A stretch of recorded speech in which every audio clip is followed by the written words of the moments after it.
Gloria a Dios, que Dios bendiga a los hermanos y amigos que están escuchando esta clase grabada. Ya estamos a mitad de curso y queremos dar una clase especial que nos ayude a poder aplicar lo que hemos estado aprendiendo, repasando a lo largo de este curso. Así que será una bendición para nosotros poder impartir esta clase. Y antes de iniciar, queremos dar gracias al Señor. Padre bueno, Padre Santo, damos gracias por esta oportunidad de poder dar clases. Te pedimos que seas tú bendiciendo a los hermanos, edificándonos como cuerpo de Cristo a la gloria de tu nombre. En el nombre de Jesús. Amén. Así que, mi hermano, vamos a dar comienzo con este tema, que sería la profecía y los últimos tiempos. Básicamente, nos quedamos ya a mitad. Y es bueno que podamos aplicar lo que hemos estado tocando, temas que son cruciales como digamos, el arrebatamiento. Hemos hablado un poco acerca de los sistemas de interpretación, pero ahora queremos ver cómo fluye este sentido de la profecía en los últimos tiempos. Y aquí estaremos hablando un poco de la importancia de la profecía bíblica, y cómo esto está ligado a la escatología y cómo beneficia a la iglesia. Así que el tema es la profecía de los últimos tiempos. La profecía bíblica como evidencia de inspiración. Si hay algo que la profecía bíblica, digamos, ha ayudado a todo aquel que es amante de la escritura, es que le ha dado un cierto de valor a la escritura con un libro veraz. Hay muchos libros que tienen predicción. Algunos son libros de profecía y haga acertado quizás en alguna que otra profecía, porque muchos libros que se escribieron quizás un poco después de la Biblia, que son antiguos, que contienen profecía. Por ejemplo, el Corán, que es el libro o la Biblia musulmán. Para un musulmán, el Corán es su Biblia. Este libro está lleno de profecía. Algunas en su contexto se han cumplido, pero la Biblia es el único libro que está lleno de profecías y todas han tenido un cumplimiento veraz. Y algunas de ellas están pronto a cumplirse. Dicho sea de paso, algunas de ellas estamos viendo lo que es el preámbulo del cumplimiento de esta profecía. Así que la profecía sirve como una evidencia de inspiración bíblica. Por eso cuando hablamos de profecía tenemos que intentar estar seguros de lo que vamos a hablar es algo bíblico.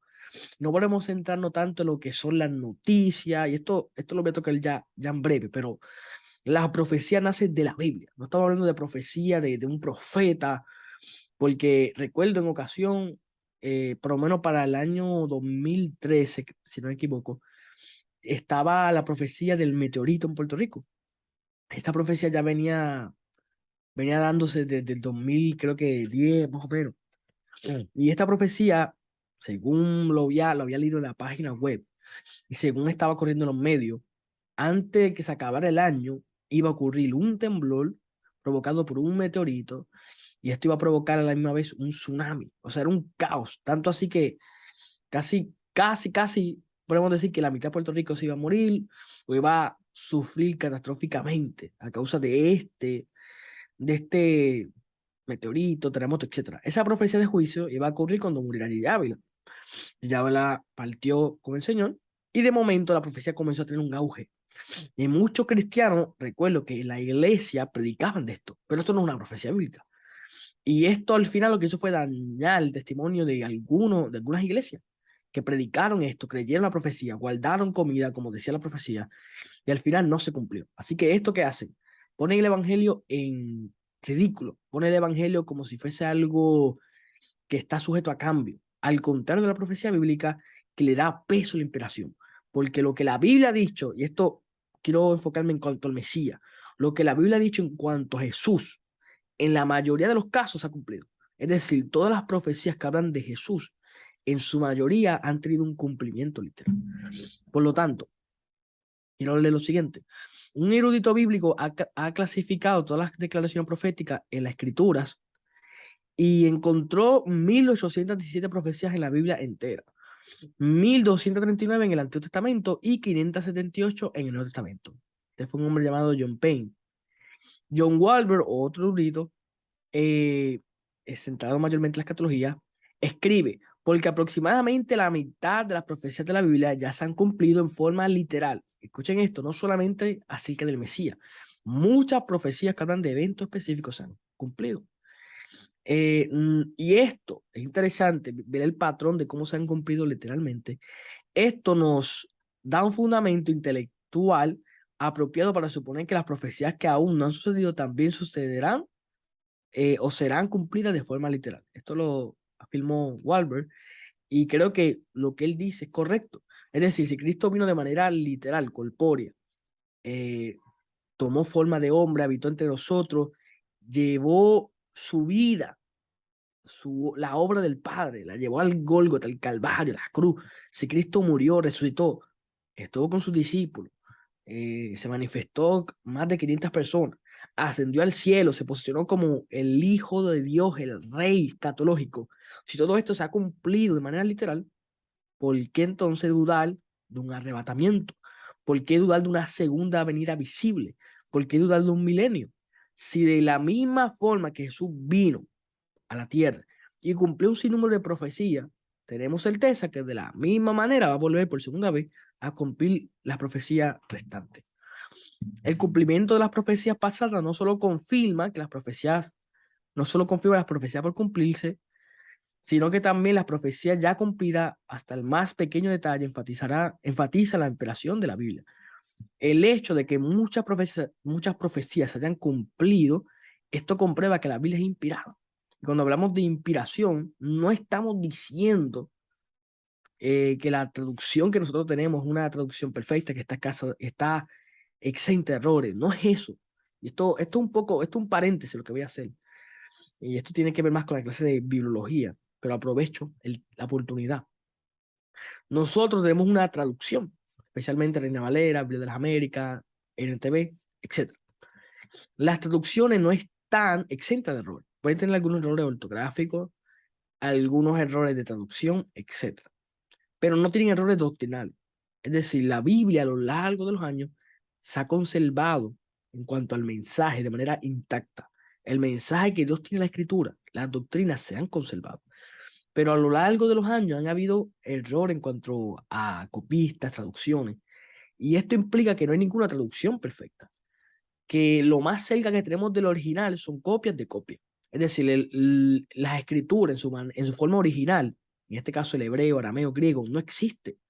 Por lo tanto, aunque la Biblia es inspirada y está exenta de errores, digamos que las traducciones no.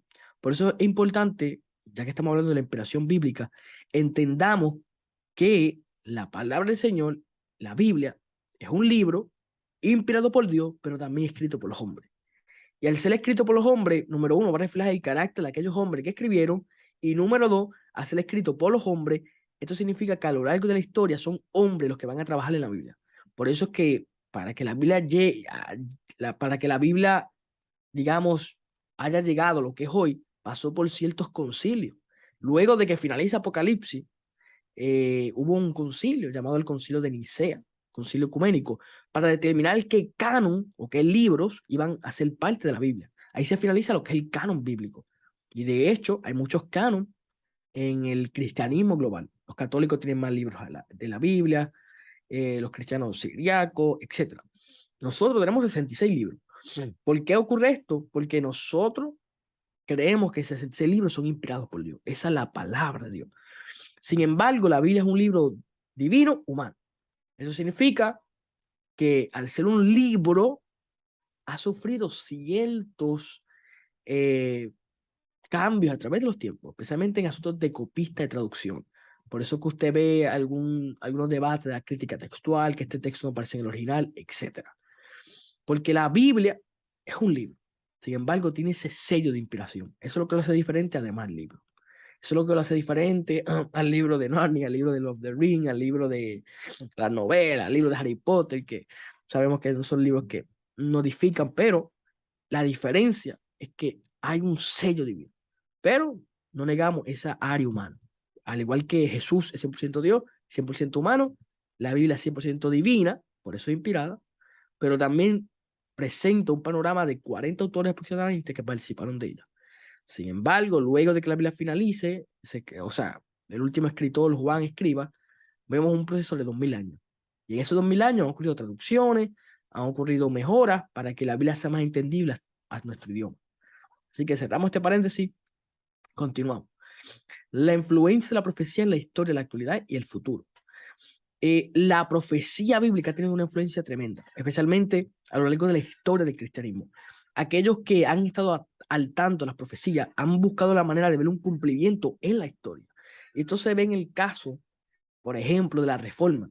Cuando vamos a la Reforma, aquellos que estudiaban la escatología veían el Apocalipsis literalmente cumpliéndose. Especialmente Martín Lutero, cuando citaba Apocalipsis, él decía que el papado era la gran ramera, que el papado era la bestia.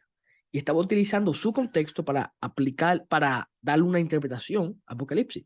Y cuando yo comencé a estudiar libros como, comencé a estudiar libros que databan para ese periodo, un poquito más después de la Reforma, me percaté que la mayoría de los intérpretes, comentaristas, cuando hablaban acerca del Apocalipsis, tenían esa interpretación. Ellos pensaban que el Apocalipsis se estaba cumpliendo, que el sistema de Roma, que los gobiernos literalmente eran las bestias del Apocalipsis. Así que es algo interesante ver que digamos, que a lo largo de la historia muchas personas han utilizado la profecía para intentar dar una explicación a lo que están pasando. Y esto ocurre en muchos casos. Sin embargo, quiero leer quizá este dato.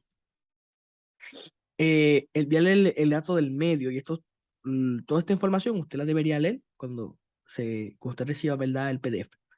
Voy a leer este parrafito. Un verdadero estudiante de la escritura no puede evitar pensar en la profecía bíblica cuando lee los noticiarios de de acontecimientos importantes, en especial la profecía del tiempo del fin. Cuando un maremoto produce una destrucción horrenda en casas, edificios de la costa, rápidamente recordamos la escritura, hablando sobre el futuro. Jesús dijo, porque se levantará nación contra nación y reino contra reino. Habrá pestes y hambre y terremotos en diferentes lugares. Y todo esto será principio de dolores. Y en nuestro tiempo, alrededor del mundo, vemos guerras, hambrunas, cobrar la vida de muchos. Es natural creer que estamos viviendo los últimos días antes del regreso de Cristo, para librarnos del juicio que será desatado sobre la humanidad entera. En este sentido, algo muy importante es que es normal que como cristiano usted, digamos, prenda la televisión o vea las noticias, periódicos, sea en las redes sociales, y si usted ve una noticia alarmante, usted intenta alinear a la escritura. Eso es normal. Como ahorita expliqué, la reforma, muchos hicieron eso, especialmente de la perspectiva apocalíptica. Pero, ojo, la ciencia ha avanzado. Nosotros no somos la iglesia de la reforma. Tenemos más conocimiento. Conocemos la Biblia de manera más amplia. Ellos estaban un poquito escasos de métodos exegéticos, hermenéuticos y teológicos. Nosotros tenemos más información en cuanto a la Biblia y se supone que sepamos manejar mejor esta información de noticias que se filtra. Es decir, podemos alinear ciertas noticias a la luz de la escritura, pero entendemos que muchas noticias rayan en lo que es el sensacionalismo. Les voy a dar un ejemplo. Recientemente se dio el caso de los animales dando vueltas. Salieron un sinnúmero de noticias y intentaron de acoplarla y afirmar que esas noticias estaban ocurriendo de manera, digamos, diaria. Es decir, hoy un ganado de vaca se reunieron dando vueltas, al otro día oveja, al otro día hormiga, o al mismo día pejos, peces dando vueltas. Sin embargo, la realidad era que eran noticias viejas, de 2010, 2018, etc. Y según la ciencia, ese comportamiento de los animales es normal. Los animales a veces se reúnen y dan vueltas y forman ese tipo de círculo. O sea, la ciencia tiene una explicación normal y podemos concluir que no necesariamente es algo profético. Muchas personas lo asociaron con el evento de Noé, pero a la luz de la escritura, eso no tiene un peso bíblico. ¿Podría ser una señal? Dios sabe. Si Dios le habló a alguien de manera soberana a través de eso, Dios es soberano y Dios tiene su forma de hacer las cosas. Pero, ojo, la escritura no afirma que ese evento de los animales dando vueltas es algo bíblico o algo profético. Por lo tanto, esa noticia no debemos alinearla a la luz de la Biblia. A diferencia, y esto vamos a tocarlo en una de las clases siguientes, a diferencia de Israel, cuando Israel volvió a ser nación, eso parecía que estaba hablando de un cumplimiento de ciertas profecías de la Biblia. Y ahí muchos escritores, teólogos, comentaristas comenzaron a escribir acerca del asunto, porque sí tenía relevancia, pero algunas noticias no son relevantes. Pasan hacer noticias sensacionalistas. Así que tenemos que entender que las señales del fin deben asociarse con lo que la profecía dice. En este caso, lo que habla la Biblia en Mateo 24, Lucas 21 y Marcos 13, acerca de esas señales de principio de dolor, esas señales que conciernen al fin de los tiempos. Podemos identificarlas. Por ejemplo, Mateo nos habla de los terremotos, Marcos nos habla de la guerra, Lucas también nos habla de la enfermedad, etc. Todo esto está ocurriendo, pero estas señales se van, digamos, intensificando o aumentando. Y es interesante porque cuando estas señales se dan en aumento, esto significa entonces que vendrá un alumbramiento, que Cristo va a venir. Pero las señales de su venida apuntan mayormente a la segunda venida visible corporal de Jesucristo.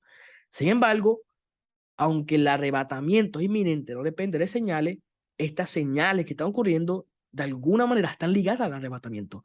Porque el arrebatamiento, y esto lo hemos estudiado, creemos que es la parte inicial o la fase primera de la segunda venida. Es decir, antes que Cristo venga de manera visible, viene por su iglesia. Esa es la primera fase de la segunda venida. Así que de alguna u otra manera las señales nos competen, está alineada a nosotros, pero son señales que deben ser utilizadas de manera correcta. Y hay que entender que hay señales externas y señales internas. Y esto le voy a estar enviando un escrito que argumenta acerca de esas señales internas y externas, que son señales del fin de los tiempos que debemos conocer. Entendiendo la escatología y su impacto en el evangelismo. Si queremos ser eficientes en cuanto al evangelismo, tenemos que conocer bien, primeramente, los tiempos. En Crónica, hay una historia de los hijos de Isaacar, que la Biblia dice que eran entendidos los tiempos, por ende sabían lo que tenían que hacer. Si usted quiere evangelizar y utilizar la escatología a su favor, cuando hablo de escatología me refiero a estos aspectos que conciernen a nuestro entorno, usted tiene que ser entendido los tiempos. No puede ir y presentar la escatología de manera, digamos, sensacionalista. No puede convertir la escatología en noticia solamente. No puede, digamos, predicar el evangelio solamente hablando de señales y de aparentes profecías. En lo mejor de los casos, cuando vamos a hacer el evangelismo y queremos hacer énfasis en la escatología, es hablar de profecías bíblicas que giren en torno a Jesús. Podemos hablar de profecías que ya se han cumplido. Recuérdense que la profecía no solo habla del futuro, habla del pasado, presente y futuro. La escatología, como vimos, inicia en Génesis, una promesa de redención. Por lo tanto, el evangelismo no tiene que estar envuelto de noticias. El evangelismo tiene que estar envuelto de la persona de Jesús. Él es el ente, el agente, la persona escatológica principal. Así que debemos centrarnos en este aspecto escatológico de la persona de Jesús. Esto es muy importante. Entendiendo la escatología y el impacto en el evangelismo. Si usted sabe cómo operan los principios del fin, cómo opera estas señales de principio de dolores, cómo han ido funcionando las profecías del Mesías, cómo se espera que se cumplan las profecías futuras, como el rapto, la segunda venida, el juicio del día del Señor, el milenio, todo esto le va a dar a usted una ayuda para evangelizar. Pero si usted cree que predicar de escatología es solamente hablar del infierno, de la guerra, de los señales, es posible que saque a Jesucristo como el centro de la profecía. Y eso ocurre constantemente. Hay personas que cuando quieren hablar de escatología se enfatizan más en el juicio y se le olvida que hay un Señor que está en control del juicio, pero no solo del juicio, sino que también va a restaurar. Entonces a veces queremos hablar de escatología, pero solo centrándonos en el juicio, solo centrándonos en señales. No hace mucho se empezó a hablar de una figura que se puso, creo que fue allá en la ONU, que se parecía supuestamente a una de las bestias del Apocalipsis. Y la gente compartiendo esa figura, que era como un leopardo, y diciendo el tiempo del fin se está cumpliendo, Apocalipsis 13, la bestia de la ONU. Y la gente, hermano, dejó de predicar a Cristo, solo centrándose en un leopardo de colores. Eso no debería ser así. Por lo tanto, si entendemos la escatología correctamente, las profecías, cómo se han ido cumpliendo, tendrá un impacto en el evangelismo.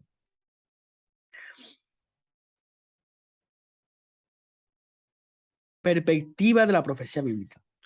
Su perspectiva de la profecía bíblica, en especial en el tema de los acontecimientos del tiempo del fin, le ayudará a ver la grandeza de Dios a través de otro aspecto de la naturaleza.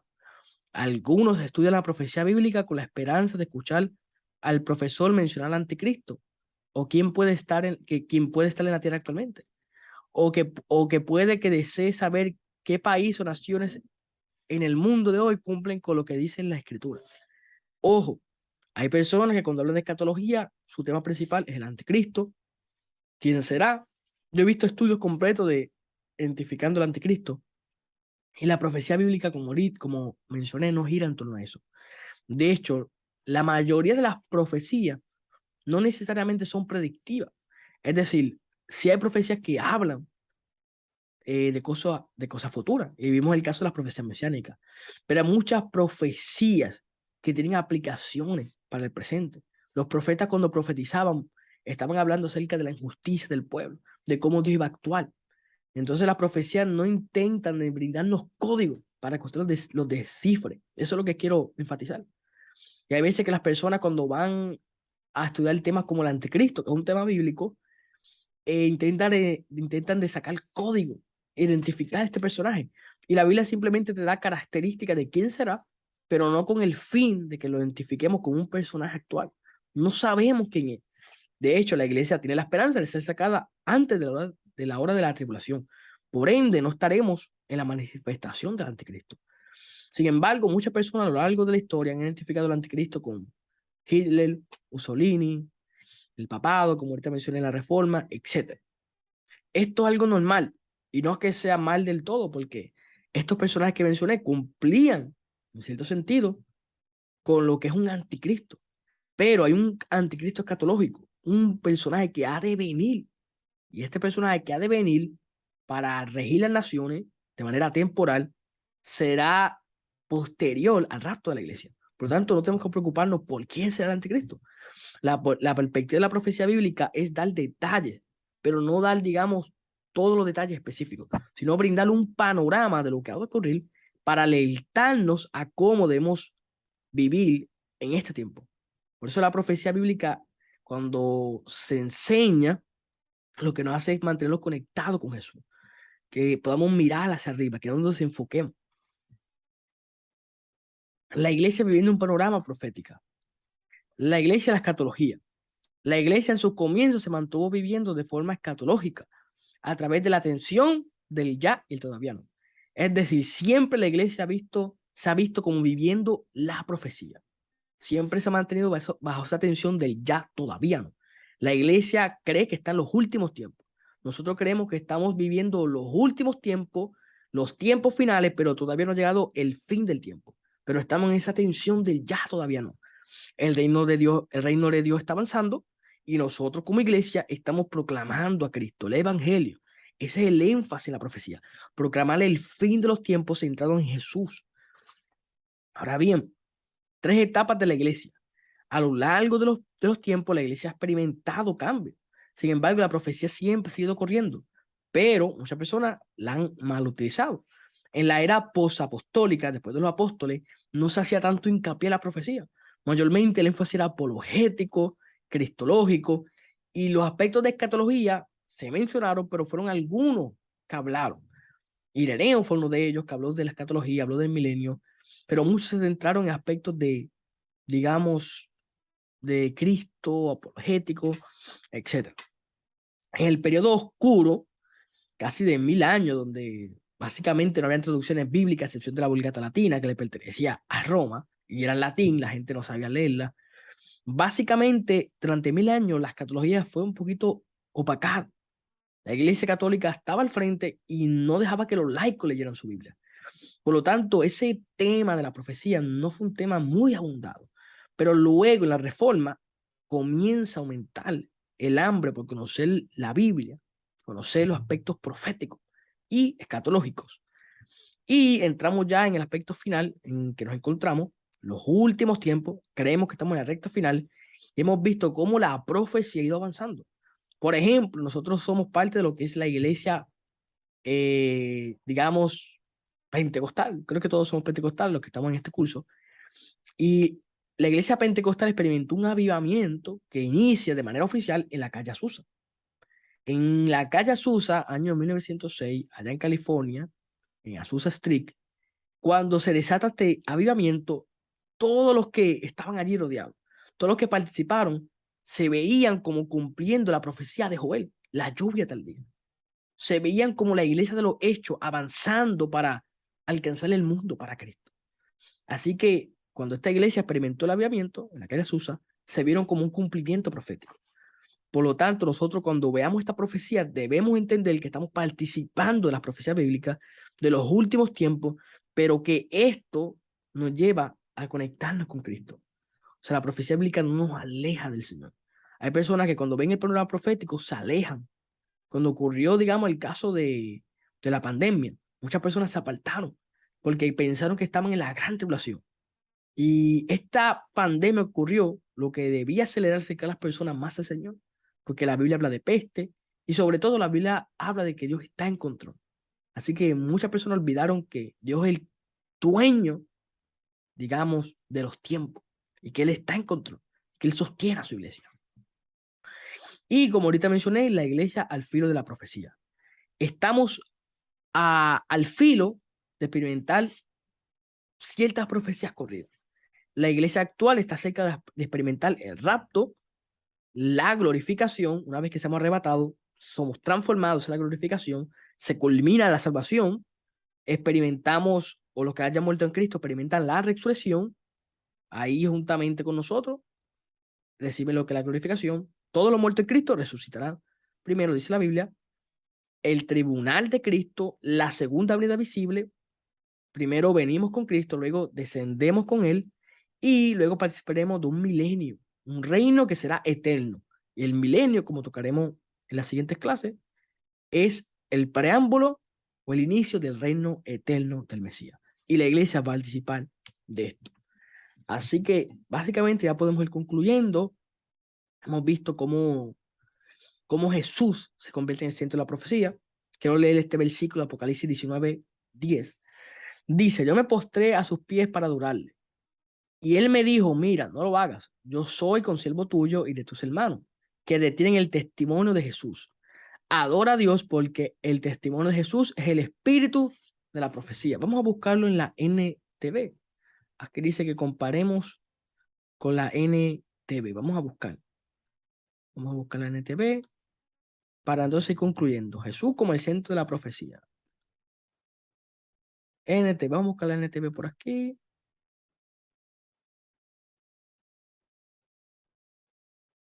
NTV, Apocalipsis capítulo 19:10.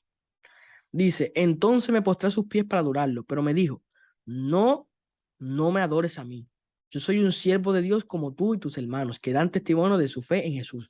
Adora solo a Dios, porque la esencia de la profecía es dar un claro testimonio de Jesús. Esa es la esencia de la profecía.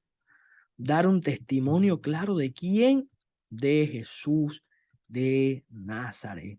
Gloria a Dios por eso. Cito el comentario de Samuel Párez Millos. Finalmente el ángel enseña a Juan la razón central de la profecía. Y está en el griego. Hegar, marturia, Jesús, estin, tu neumates profetaias. Porque el testimonio de Jesús es el espíritu de la profecía. Tanto lo que el ángel revelaba a Juan como lo que él revelaría a las generaciones sucesivas por medio del escrito de la profecía se centraba y proyectaba en Jesús. Es decir, la profecía tiene por objeto ensalzar y glorificar a Jesús, en quien se cumplen todos los propósitos de Dios.